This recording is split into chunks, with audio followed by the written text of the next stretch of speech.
Perkembangan teknologi dan informasi di abad ke-21 semakin pesat dan tak dapat dibendung lagi. Hal ini merupakan tantangan bagi pendidik dan generasi di masa depan.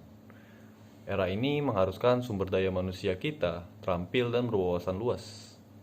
Siswa dan siswi saat ini sebagai penerus kita diharapkan mampu bersaing dengan bangsa lain. Guna mempersiapkan sumber daya manusia kita yang unggul, maka diperlukan pengembangan literasi dalam kurikulum. Tapi apa itu literasi? Literasi pada dasarnya adalah kemampuan membaca dan menulis. Namun dalam ruang lingkupnya, literasi mencakup segala upaya untuk memahami dan menguasai informasi. Membaca, menulis, berpikir, berbicara, menyimak, dan yang tak boleh dilupakan adalah knowing how to learn, yaitu mengetahui cara untuk belajar. Belajar bukan hanya membaca buku sebanyak-banyaknya, menerima informasi sebanyak-banyaknya, tanpa menyaring mana informasi yang benar dan informasi yang salah. Pelajar harus bisa mengetahui apa yang penting untuk dipelajari dan apa yang tidak, serta memisahkan fakta dari kebohongan. Dengan demikianlah literasi menjadi penting untuk dikembangkan dan diperhatikan, karena ia adalah alat untuk mencapai kesuksesan, baik di ruang lingkup akademis maupun sosial.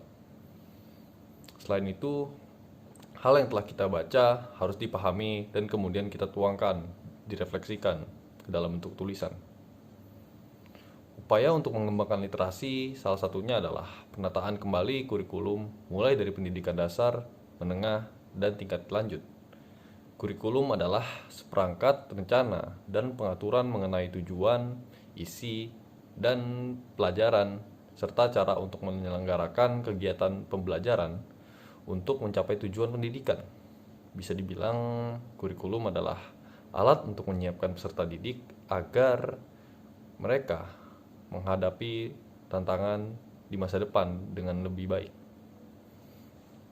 Kemendikbud dalam hal ini menyusun kurikulum 2013. Kurtilas ya. Kurtilas diharapkan dapat mengembangkan literasi bangsa melalui membaca, menulis, dan berpikir kritis.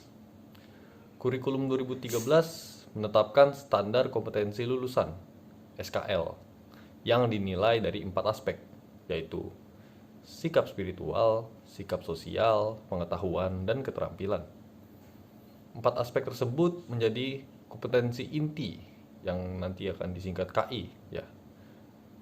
Di mana sikap spiritual menjadi KI 1, sosial KI 2, pengetahuan KI 3, dan keterampilan KI 4. Setiap kompetensi inti memiliki kompetensi dasar yang harus dikuasai guna memenuhi kompetensi inti tertentu.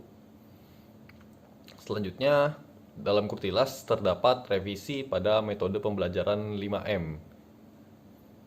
Direvisi dalam artian tidak lagi menjadi satu-satunya metode belajar, serta tidak harus prosedural.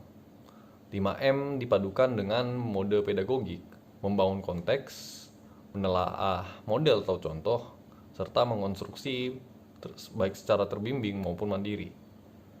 Kompetensi dasar di sisi lain mengalami penyesuaian dari tingkat kesulitan, dari lalu kesesuaiannya dengan KD yang lain. Penyajian materi lebih mempertimbangkan kegunaan isi, fungsi komunikasi, pengembangan kognisi, dan relevansinya dengan budaya peserta didik. Guru tidak lagi memberitahu apa yang harus dipelajari, apa saja pelajarannya, tetapi murid yang mencari tahu. Murid mencari tahu dengan bertanya, mengamati, menguji fakta, observasi, dan lain sebagainya.